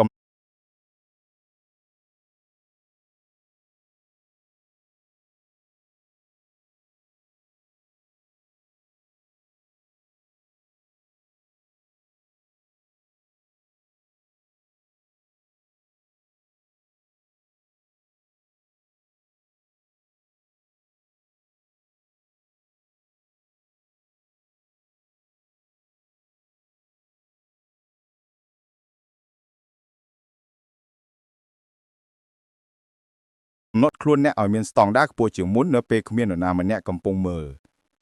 ការជឿរើសការខិតខំប្រឹងប្រែងដោយស្ម័គ្រចិត្តធ្វើឲ្យអ្នកកាន់តែរឹងមាំដូច្នេះហើយនៅពេលដែលជីវិតបង្ខំឲ្យខិតខំប្រឹងប្រែងអ្នកបានរៀមជាស្រេចហើយអ្នកបណ្ដុះបណ្ដាលក្រោមការខិតខំប្រឹងប្រែងដោយដាក់ខ្លួនឯងវាកាន់តែមានឱកាសតិចក្នុងការបែកខ្ញែកនៅពេលដែលសម្ពាធពិតប្រាកដមកដល់ចុងក្រោយអ្នកនឹងយល់ថាការខិតខំប្រឹងប្រែងគឺជាអ្វីដែលផ្ដល់ន័យដល់ជីវិតភាពស្រួលមានអារម្មណ៍ទទេពីព្រោះវាមិនបង្កើតអ្វីសោះវាគ្រាន់តែជាបណ្ដោះអាសន្នបណ្ដាការខិតខំប្រឹងប្រែងផលិតផលការខិតខំប្រឹងប្រែងកសាងជំនាញការខិតខំប្រឹងកសាងទំនុកចិត្ត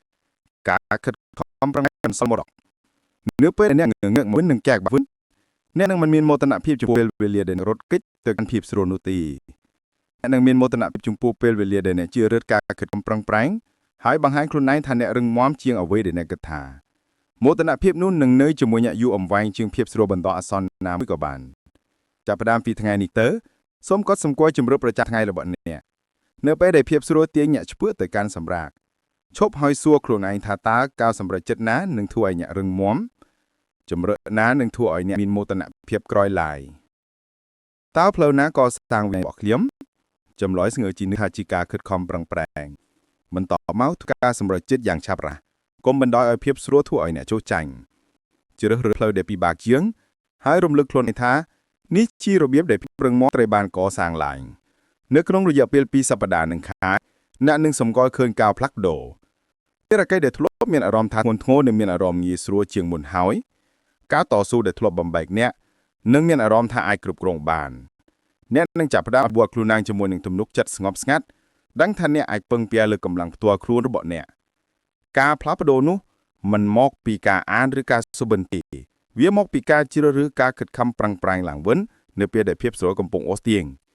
នេះជាច្បាប់របស់អ្នកមានអារម្មណ៍រឹងមាំផ្លូវចិត្ត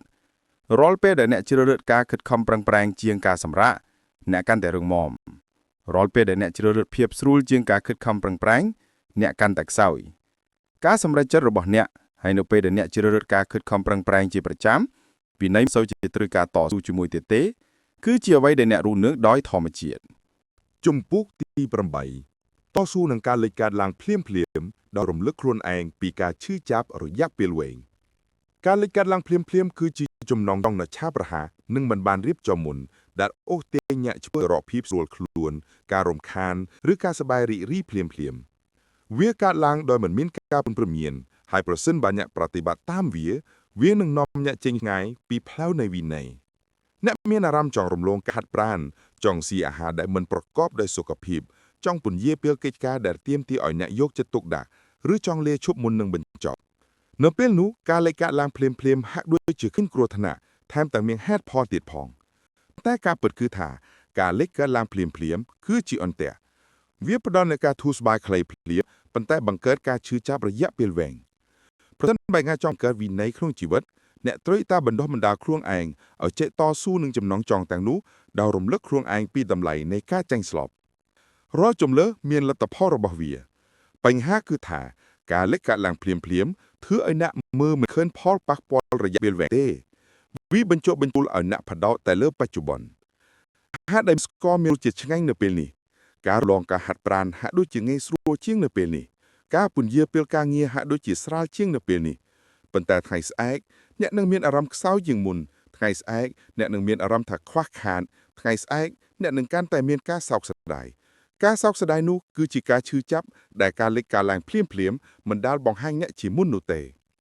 អត្តកំបាំងក្នុងការយកឈ្នះលើវាគឺការផ្អាកមួយផ្លែតហើយស្រមៃថាខ្លួនឯងស្ថិតនៅអនាគតដើម្បីគូសរូបភាពឲ្យឃើញច្បាស់ពីការឈឺចាប់ដែលការចាញ់ស្លាប់នឹងធ្វើឲ្យអ្នកកើតមានសូមគិតពីពេលដែលអ្នកអនុញ្ញាតឲ្យការលេខការឡើងភ្លាមៗមួយកាន់កាប់អ្នកក្រោយមកអ្នកមានអារម្មណ៍យ៉ាងណាតើភាពស្រួលព្រួននោះបានគង់វង្សឬវារលត់យ៉ាងឆាប់រហ័សហើយបន្សល់ទុកឲ្យអ្នកនឹងអារម្មណ៍ខ្មាស់អៀននិងអស់សង្ឃឹមការពិតគឺថារង្វាន់ពីការលេខកើតឡើងភ្លាមៗមិនដែលគង់វង្សយូរបានដោយការសោកស្ដាយនោះទេការសោកស្ដាយនោះគង់វង្សវារីកធំឡើងវាកាន់តែធ្វើឲ្យអ្នកធន់ទ្រយ៉ាងយូរអង្វែងនៅពេលអ្នករំលឹកខ្លួនឯងពីការពិតនោះអ្នកនឹងចាប់ផ្ដើមឃើញការលេខកើតឡើងភ្លាមៗតាមពិតរបស់វាគឺជាចោលក្នុងរយៈពេលខ្លីដែលលួចយកពីអ្នកនៅកម្លាំងរបស់អ្នកក្នុងរយៈពេលវែងវិន័យគឺតាក់ទងនឹងការដុំបណ្ដាលខ្លួនឯងឲ្យចេះមើលឲ្យឆ្ងាយពីកាលៈទេសៈបច្ចុប្បន្នអ្នកណាក៏អាចជ្រើសរើសអ្វីដែលមានអារម្មណ៍ល្អនៅពេលនេះបានដែរប៉ុន្តែមនុស្សមានវិន័យជ្រើសរើសដោយផ្ដាច់លើផលប៉ះពាល់នៅថ្ងៃស្អែកសមត្ថភាពនេះហើយដែលបំបែកការលូតលាស់ចេញពីភាពស្ថិតស្ងៀមប្រសិនបើអ្នកតែងតែដេញតាមការលេខការឡើងភ្លាមអ្នកនឹងរស់ក្នុងវុទ្ធៈនៃការចាប់ផ្ដើមនិងការឈប់មានការលើកទឹកចិត្តមួយថ្ងៃហើយចាញ់ខ្លួនឯងមួយថ្ងៃប៉ុន្តែប្រសិនបើអ្នកតស៊ូនឹងការលេខកើតឡើងភ្លាមដោយរំលឹកពីការឈឺចាប់រយៈពេលវែងអ្នកនឹងចាប់ផ្ដើមបំបែកវុទ្ធៈនោះអ្នកនឹងទទួលបានការគ្រប់គ្រងខ្លួនឯងឧបករណ៍ដ៏មានឥទ្ធិពលបំផុតដែលអ្នកអាចប្រើបានគឺការធ្វើឲ្យមានរូបភាពខ្លាំងចិត្តនៅពេលដែលការកាត់ឡើងភ្លាមដល់កុំគ្រាន់តែគិតពីភាពស្រួលខ្លួនដែលវាផ្ដល់ឲ្យសូមគូររូបភាពពីការឈឺដែលតាមមកសូមគូរភាពពីអារម្មណ៍របស់អ្នកប្រសិនបើអ្នកចាញ់ស្លប់ស្រមៃថាអ្នកក្រឡេកមើលកញ្ចក់ហើយមិនឃើញការរីកចម្រើនអ្វីសោះដោយសារតែអ្នករំលងម្ដងហើយម្ដងទៀតស្រមៃគិតពីភាពតានតឹងនៃការងារដែលមិនទាន់បានបញ្ចប់កុំគង់កកបដោយអ្នកពន្យាពេលម្ដងហើយម្ដងទៀតស្រមៃគិតពីឱកាសដែលបាត់បង់ដោយសារតែអ្នកលាឈប់ម្ដងហើយម្ដងទៀតសូមឲ្យរូបភាពទាំងនោះកាន់តែច្បាស់លាស់រំលឹកដោយពេញដោយអារម្មណ៍ពីការឈឺចាប់នោះនិងកាត់ផ្ដាច់នៃការសប្បាយរីករាយមិនពិតរបស់ការលេខកើតឡើងភ្លាមអ្នកក៏ត្រូវតែរំលឹកខ្លួនឯងផងដែរថាការលេខកើតឡើងភ្លាមគឺបណ្ដោះអាសន្នវាមានអារម្មណ៍ខ្លាំងក្លានៅពេលនោះប៉ុន្តែវានឹងកន្លងផុតទៅយ៉ាងឆាប់រហ័សប្រសិនបើអ្នកតស៊ូបញ្ហាគឺថាមនុស្សជាច្រើនមិនដែលរៀនរងចាំវាផុតបន្តិចសោះពួកគេមានអារម្មណ៍ចង់ធ្វើតាមវាភ្លាមប៉ុន្តែប្រសិនបើអ្នកផ្អាកមុនផ្លែតហើយរំលឹកពីការឈឺចាប់រយៈពេលវែងហើយឈរជាប់លើបន្តការលេខកើតឡើងភ្លាមនឹងចុះខ្សោយរាល់ពេលដែលអ្នកតស៊ូអ្នកទទួលកម្លាំងកាន់តែច្រើនរាល់ពេលដែលអ្នកតអ្នកកសាងភាពជឿជាក់កាន់តែច្រើនហើយដោយការអនុវត្តការលេខកើតឡើងភ្លាមនឹងបាត់បង់អានុភាពរបស់វា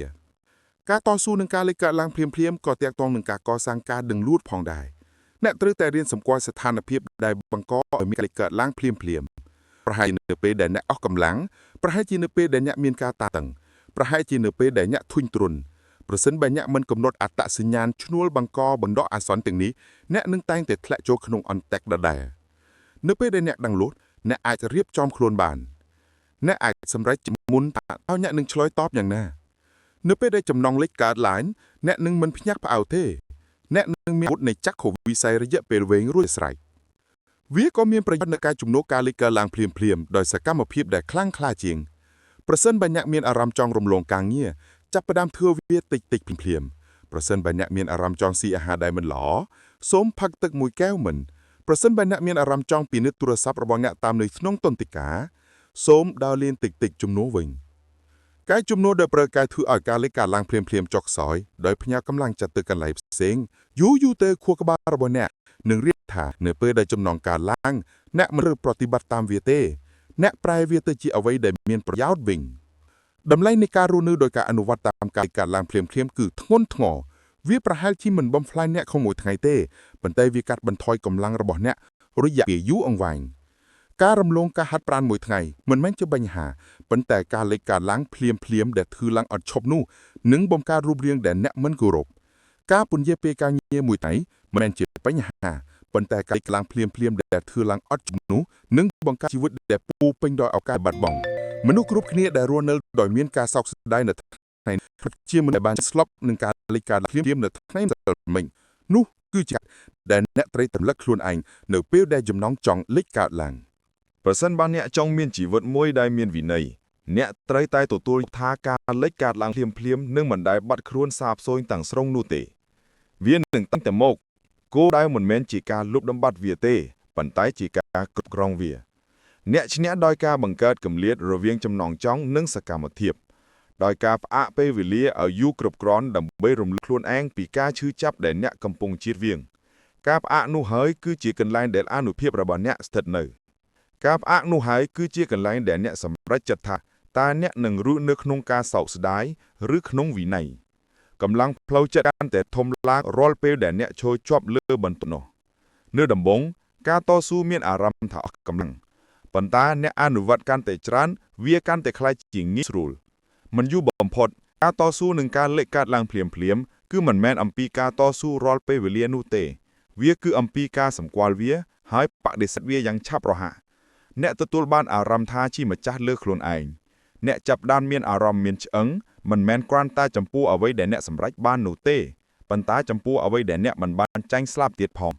សេចក្តីឆ្អឹងនោះคล้ายជាអ៊ីនធឺណិតសម្រាប់វិន័យដ៏ធំធេងជាងនេះទៅទៀតយុទ្ធសាស្ត្រមួយផ្សេងទៀតគឺការផ្លាស់ប្ដូរទស្សនៈរបស់អ្នកចំពោះការឈឺចាប់មនុស្សភាគច្រើនរត់គេចពីការឈឺចាប់ប៉ុន្តែវិន័យគឺអំពីការរៀនប្រឈមមុខនឹងវាការឈឺចាប់ដោយសារការប្រឹងប្រែងគឺជាបណ្ដោះអាសន្នការឈឺចាប់ដោយសារការសរសើរគឺជាអចិន្ត្រៃយ៍នៅពេលអ្នកមានអារម្មណ៍ថាការលេចកើតឡើងភ្លាមៗកើតឡើងសូមសួរខ្លួនឯងថាតើអ្នកកំពុងជ្រើសរើសការឈឺចាប់ណាប្រសិនបើអ្នកធ្វើសកម្មភាពតាមការលេចកើតឡើងភ្លាមៗអ្នកកំពុងជ្រើសរើសការឈឺចាប់ដែលយូរជាងប្រសិនបើអ្នកតស៊ូនិងប្រឈមមុខនឹងភាពមិនស្រួលខ្លួននៅពេលនេះអ្នកកំពុងជ្រើសរើសការឈឺចាប់ដែលខ្លាំងជាងវិន័យគឺអំពីការជ្រើសរើសដោយស្ថិតស្ថេរនៅការឈឺចាប់ដែលធ្វើឲ្យអ្នកទទួលបានប្រយោជន៍មិនមែនជាការឈឺចាប់ដែលបំផ្លាញអ្នកនោះទេវាក៏មានប្រយោជន៍ក្នុងការរំលឹកខ្លួនឯងពីជីវិតដែលអ្នកចង់រស់នៅផងដែរឲ្យអ្នកចង់អ្នកដែលប្រតិបត្តិរាល់ចំណងចង់ឬជាអ្នកដែលគ្រប់គ្រងជោគវាសនារបស់ខ្លួនតើអ្នកចង់មើលទៅអតីតកាលរបស់អ្នកដោយមានទៀកឬដោយមានការសោកស្ដាយការលេចកើតឡើងភ្លាមៗរបស់អ្នកនឹងមិនដែលគិតអំពីរឿងនោះទេវាគ្រាន់តែយកចិត្តទុកដាក់លើបច្ចុប្បន្នប៉ុណ្ណោះប៉ុន្តែអ្នកត្រូវតែយកចិត្តទុកដាក់លើអនាគតអ្នកត្រូវតែរស់នៅដោយមានរូបភាពធំជាងនេះឲ្យក្នុងចិត្តចាត់ខុសវិស័យនោះហើយដែលអនុញ្ញាតឲ្យអ្នកតស៊ូនឹងការលំលក់របស់ភាពស្រួលខ្លួននៅពេលនោះយូរទៅសមត្ថភាពរបស់អ្នកក្នុងការតស៊ូនឹងការលេចកើតឡើងភ្លាមៗនឹងក្លាយជាចំណុចខ្លាំងដ៏អស្ចារ្យបំផុតមួយរបស់អ្នកនឹងចាប់ផ្ដើមទុកចិត្តលើខ្លួនឯងយ៉ាងសម្បើមអ្នកដឹងថានៅពេលដែលចំណងចង់មកដល់អ្នកនឹងក្លាយទៅជាទាស័ករបស់វាទេអ្នកនឹងសម្គាល់វារំលឹកខ្លួនឯងពីការឈឺចាប់ដែលវានាំមកហើយធ្វើជំរឿដ៏ខ្លាំងក្លាជាងទុកចិត្តនោះផ្ដល់ឲ្យអ្នកសេរីគៀបវាផ្ដល់ឲ្យអ្នកសមត្ថភាពក្នុងការផ្ដោតអារម្មណ៍យ៉ាងពេញលេញទៅលើអ្វីដែលសំខាន់ពីព្រោះអ្នកលែងត្រូវបានគ្រប់គ្រងដោយចំណងចង់ទៀតហើយវិន័យគឺជាសិល្បៈការសម្រេចចិត្តដោយផ្អែកលើចក្ខុវិស័យរយៈពេលវែងជាងការចង់បានអ្វីភ្លាមៗការលេចកាត់ឡើងភ្លាមៗនឹងតែព្យាយាមធ្វើឲ្យអ្នកងងឹតចក្ខុវិស័យនោះវានឹងព្យាយាមអូសទាញអ្នកត្រឡប់ទៅរកភាពស្រួលខ្លួននៅភ្លាមៗវិញប៉ុន្តែនៅពេលអ្នកតស៊ូនឹងវាដោយរំលឹកពីការឈឺចាប់រយៈពេលវែងដែលវានាំមកអ្នកដកយកអានុភាពរបស់វាអ្នកបង្កើតចន្លោះរវាងអ្វីដែលមានអារម្មណ៍និងអ្វីដែលអ្នកជ្រើសរើសចន្លោះនោះហើយគឺជាកន្លែងដែលវិន័យរស់នៅចាប់ពីពេលនេះទៅសូមបដិញ្ញាថានឹងធ្វើសកម្មភាពតាមការលេចកាត់ឡើងភ្លាមៗដោយពុំមានការយល់ដឹងឡើយនៅពេលដែលចំណងចង់លេចឡើងសូមផ្អាកមួយផ្លែតនៅពេលដែលលំលោះហើយសូមគិតពីការឈឺចាប់ដែលវាបង្កើតឡើងនៅថ្ងៃស្អែកសូមឲ្យគំនិតនោះមានទម្ងន់ជាងភាពស្រួលខ្លួននៅពេលនេះបន្ទាប់មកធ្វើសកម្មភាពតាមស្តង់ដារខ្ពស់របស់អ្នកមិនមែនតាមចំណងចង់ទាបរបស់អ្នកនោះទេរាល់ពេលដែលអ្នកធ្វើដូច្នេះ អ្នកពង្រឹងវិន័យរបស់អ្នករាល់ពេលដែលអ្នកឈ្នះអ្នកបង្ហាញថាអនាគតរបស់អ្នកមានសារៈសំខាន់ជាងការលេចកាត់ឡើងភ្លាមៗ